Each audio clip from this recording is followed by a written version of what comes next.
Hello friends, कैसे हैं आप सब? बढ़िया। चलिए फ्रेंड्स, आज का हमारा टॉपिक है लीनियर कॉम्बिनेशन ऑफ वेक्टर्स, अर्थात सदिशों का एक घातीय संचय, या उसी को हम कहते हैं रैखिक संचय।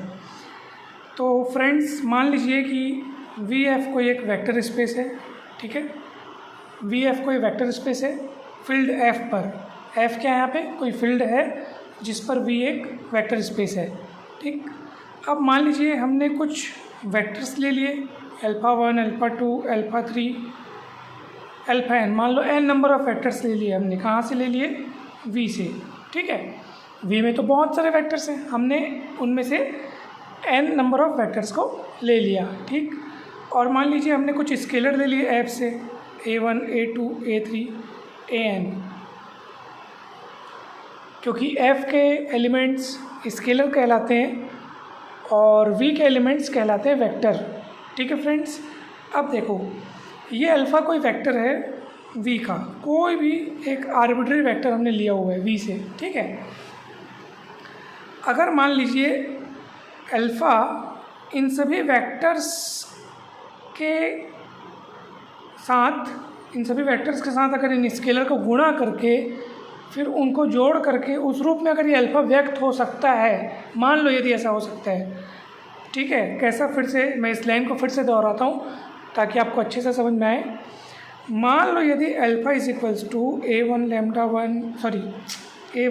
1, a2 अल्फ़ा 2, a3 अल्फ़ा 3, ठीक है, plus plus plus plus an alpha n। इस तरीके से अगर ये अल्फ़ा को, यदि मान लो अल्फ़ा को अगर इस रूप में ऐसे व्यक्त मान लो किया जा सक रहा है, ठीक है, तो हम कहेंगे कि अल्फ़ा जो है वो इन सभी वेक्टर्स का लीनियर कॉम्बिनेशन है, ऐसा हम बोलेंगे। क्योंकि इन सभी वेक्टर्स को स्केलर के साथ गुणा करके फिर उन सबको जोड़ने पर ये अल्फ़ा व्यक्त हो रहा है। यानी अल्फ़ा को व्यक्त करने के लिए इन सबों वेक्टर्स की मदद लेनी पड़ रही है, इन सबों वेक्टर्स के साथ साथ इन स्केलर की भी मदद लेनी पड़ रही है। इन सभी वेक्टर्स के साथ साथ इन स्केलर को आप गुणा कर रहे हो, फिर जोड़ रहे हो। तो ये जो एक्सप्रेशन है ना, इस पैटर्न को बोलते हैं लीनियर कॉम्बिनेशन। कॉम्बिनेशन मतलब कंबाइन करना, ठीक है, लीनियरली कंबाइन करना। और ऑब्वियस सी बात है, इसके लिए हमको स्केलर की ज़रूरत पड़ती है, ठीक है।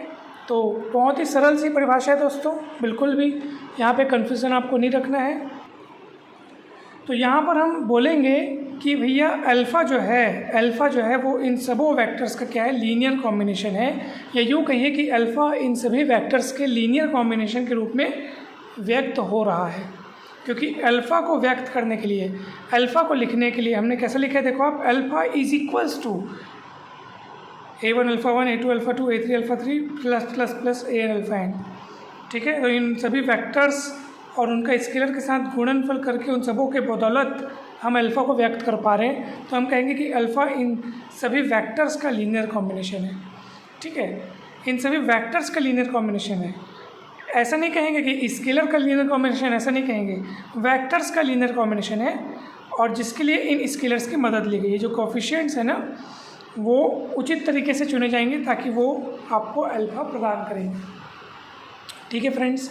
ऑब्वियस सी बात है, किसी एक वेक्टर को लिखने के लिए हमको अनेक वेक्टर्स का यहाँ पे मदद लेना पड़ रहा है। ये अपने आप में एक वेक्टर है। आपको पता होगा कि एक वेक्टर और एक स्केलर का गुणा होता है तो आखिर वो वेक्टर तैयार होता है। तो ये एक वेक्टर हो गया, ये दूसरा, ये तीसरा, इस तरीके से ये सब वेक्टर्स है।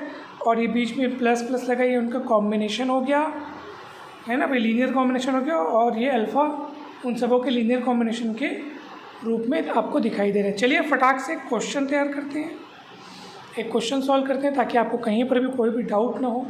बहुत ही सिंपल चीज़ है दोस्तों, बिल्कुल नहीं घबराना है आपको। तो एक सरल सा अपन एक प्रश्न लेते हैं और फिर अपन आगे बढ़ेंगे। प्रश्न है कि के किस मान के लिए, के किस मान के लिए सदिश 1k5 जो कि v3r हमने लिया है। v3r बोलने का मतलब इसका हर वेक्टर ऑर्डर ट्रिपल का होगा, यानी उसमें 3 कंपोनेंट्स होंगे। और फील्ड के रूप में आपको r दिखाई दे रहा है। बोलने का मतलब यह है कि हमने फील्ड के रूप में रियल नंबर्स का फील्ड यहाँ पे लिया हुआ है। तो ये वेक्टर k की किस वैल्यू के लिए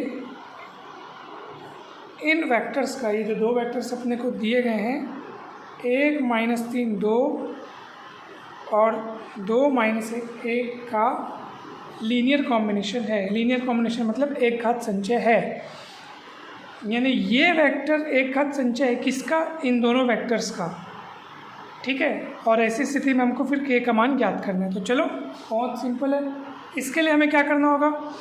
सबसे पहले तो अपने को ये देखना होगा कि लीनियर कॉम्बिनेशन कौन है। जैसे यहाँ पे जो बराबर के इस पर लिखा है ना, वो लीनियर, वो एक वेक्टर हुआ अल्फ़ा, और ये अल्फ़ा किन का लीनियर कॉम्बिनेशन है? इन सबों का। तो जिन सबों का लीनियर कॉम्बिनेशन है वो सब राइट साइड में आप सब देख सकते हैं, और इन सबों का लीनियर कॉम्बिनेशन के रूप में जो वेक्टर है वो लेफ़्ट साइड लिखा है। वही काम अपने को यहाँ करना है। तो अपने को पूछा है कि ये वेक्टर इन दोनों वेक्टर्स का लीनियर कॉम्बिनेशन है k की किस वैल्यू के लिए। तो ये इसको अपन राइट साइड लिखेंगे, सॉरी इसको अपन लिखेंगे लेफ़्ट साइड, क्योंकि ये मेन है, ये इन दोनों के लीनियर कॉम्बिनेशन से तैयार हुआ है। ठीक है फ्रेंड्स, कंफ्यूज नहीं होइएगा। भले मिस्टेक से अपन लेफ़्ट का राइट बोल देते हैं कभी कभी, लेकिन ये देखो जिस वेक्टर को मेन बनाया गया, क्योंकि अपने को बोल रहे हैं ये इन दोनों का लीनियर कॉम्बिनेशन है, तो जो मेन है ना उसको लेफ़्ट साइड रखो, और ये किन का लीनियर कॉम्बिनेशन है? इसका और इसका, तो उसको आप राइट साइड रखो। साथ में एक स्केलर ले लो, इस एक वेक्टर के साथ एक स्केलर, दूसरे के साथ दूसरा। तो स्केलर चाहो तो a1 a2 ले लो या a भी ले लो, जो इच्छा है वो ले लो, कोई दिक्कत नहीं है। ठीक है फ्रेंड्स, बिल्कुल घबराने की बात नहीं है। चलिए अब आप k का मान ज्ञात कीजिए। तो सबसे पहले तो आप 1k5 इसको लिख लीजिए। ठीक है, a को अंदर गुणा करेंगे तो a कम a, ये -3 है, ये 2 है। उधर b को गुणा करोगे तो 2b माइनस बी p। ठीक है, चलिए पहला जुड़ेगा तो क्या होगा? a प्लस 2b, ये -3 है ना पूरा एक साथ, -3 है माइनस b, और 2a प्लस b। पहला दूसरा तीसरा, ऐसे आपको जोड़ना है। और ये 1k5 तुलना कर लीजिए पहले वाले को पहले वाले से। a plus 2b is equals to 1, -3a minus b is equals to k, और 2a plus b is equal to 5। और तीनों को आप हल करके k का मान निकाल लो, क्योंकि प्रश्न में k के मान को ही पूछा गया है। तो चलिए अपन एक काम करते हैं, पहले इन दोनों की मदद से a और b का मान निकाल लेते हैं, क्योंकि पहले और तीसरे इक्वेशन में k नहीं है, k तो अपने को दूसरे इक्वेशन में दिख रहा है। तो इन दोनों को पहले आप हल कर लो। तो ये इक्वेशन 1 दिख रहा है, इसमें आप 2 का गुणा कर दो, तो 2a plus 4b is equal to 1। ठीक, और फिर इसको लिख लो 2a plus b is equal to 5। ऐसा अपन इसलिए किए ताकि 2a एक जैसा होने के कारण घटाने पर कट जाए। ठीक है, तो इक्वेशन 1 में 2 का गुणा किए। इक्वेशन 3 को है ना भाई, ये इक्वेशन 1 है, ये 2 है, ये 3 है। 1 को है ना, इक्वेशन 1 को अपन 2 का गुणा किए और इक्वेशन 3 को एज इट इज लिखे। ठीक, अब घटाओगे तो कटेगा 4,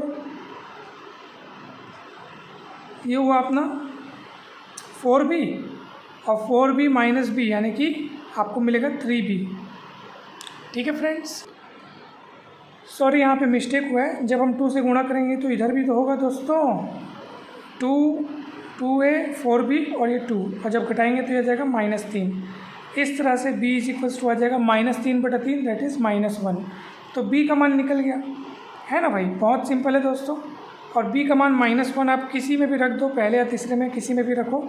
तो b का मान जब आप यहाँ पे रखोगे, चलो यहाँ रख दोगे -1, उधर जाके हो जाएगा +1, तो 5 और 1 6 हो जाएगा, और 2a का 2 नीचे बटे में जाएगा तो 6/2 यानी 3, तो a का मान आ गया 3।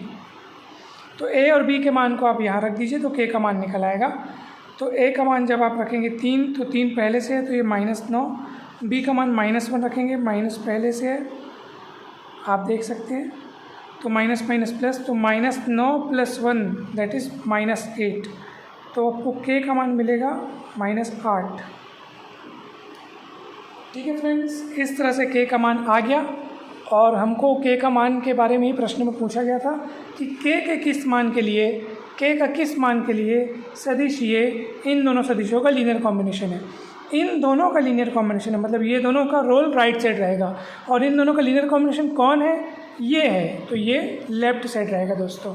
ठीक है, और लीनियर कॉम्बिनेशन बनाने के लिए स्केलर्स की मदद लेनी होती है। वेक्टर्स के साथ अपने को स्केलर लिखना होता है, जैसे यहाँ पे A1 के साथ α1, A2 के साथ α2 अपन लिखे ना, यहाँ पे देखो आप, है ना भाई, α1 के साथ A1, α2 के साथ A2, इस तरीके से। तो यहाँ पे भी अपने को ये वाला, ये पूरा एक α1 मान लो, ये पूरा α2 मान लो, और उसके साथ अपन स्केलर लिए, A भी ले लिए, फिर गुणा किए, तुलना किए, K का मान आ गया। कितना सरल है दोस्तों। तो इस तरह से लीनियर कॉम्बिनेशन का कंसेप्ट आपको समझ में आ गया होगा। हमें पूरी उम्मीद है कि आपको ये बहुत बढ़िया लगा होगा, ये टॉपिक, ये वीडियो। तो दोस्तों इसकी देखो, हम लोग समझाने के लिए तो अपन सरल शब्दों में ये लिख के अपन समझ लिए, लेकिन इसका प्रॉपर डेफिनेशन जानने के लिए आपको ज़रूर किताब में ये परिभाषा देखनी चाहिए, अच्छे से उसको लिखना चाहिए, समझना चाहिए, प्रैक्टिस करनी चाहिए, ताकि आपको ये टॉपिक बहुत बढ़िया तरीके से रिवाइज हो जाए। तो हमें पूरी उम्मीद है कि ये टॉपिक आपको समझ में आया होगा दोस्तों। वीडियो अच्छा लगा हो तो लाइक करके चैनल को सब्सक्राइब जरूर करें, वीडियो को शेयर जरूर करें। इसके पहले के सभी वीडियोस आप बिल्कुल लेक्चर क्रमांक वाइज देख सकते हैं। सभी वीडियोस के लिंक आपको डिस्क्रिप्शन बॉक्स में मिल जाएंगे। चैनल पर नए हैं तो ज़रूर सब्सक्राइब कीजिए। मैथ्स की तैयारी के लिए ये चैनल आपको खूब हेल्प करेगा, चाहे आप किसी भी कक्षा में हो, 11th 12th या BSc के किसी भी सेमेस्टर में हो, या फिर आप यदि कॉम्पिटिटिव एग्ज़ाम की तैयारी कर रहे हो, चाहे कोई भी कॉम्पिटिटिव एग्ज़ाम हो, व्याख्याता भर्ती परीक्षा हो या शिक्षक भर्ती परीक्षा हो या CG सेट हो या नेट हो, कोई भी एग्ज़ाम हो, आपको ये चैनल बहुत हेल्प करेगा। चैनल पर जाकर के आप विभिन्न प्लेलिस्ट में अनेक वीडियोस देख सकते हैं। तो ज़रूर जाइए दोस्तों, ज़रूर देखिए और दोस्तों को ज़रूर शेयर कीजिए। कमेंट करके अवश्य बताइए कि ये वीडियो आपको कैसा लगा। वीडियो को लाइक करना ना भूलें और शेयर करना ना भूलें। Thank you so much. जल्द ही मिलते हैं हम नेक्स्ट वीडियो में।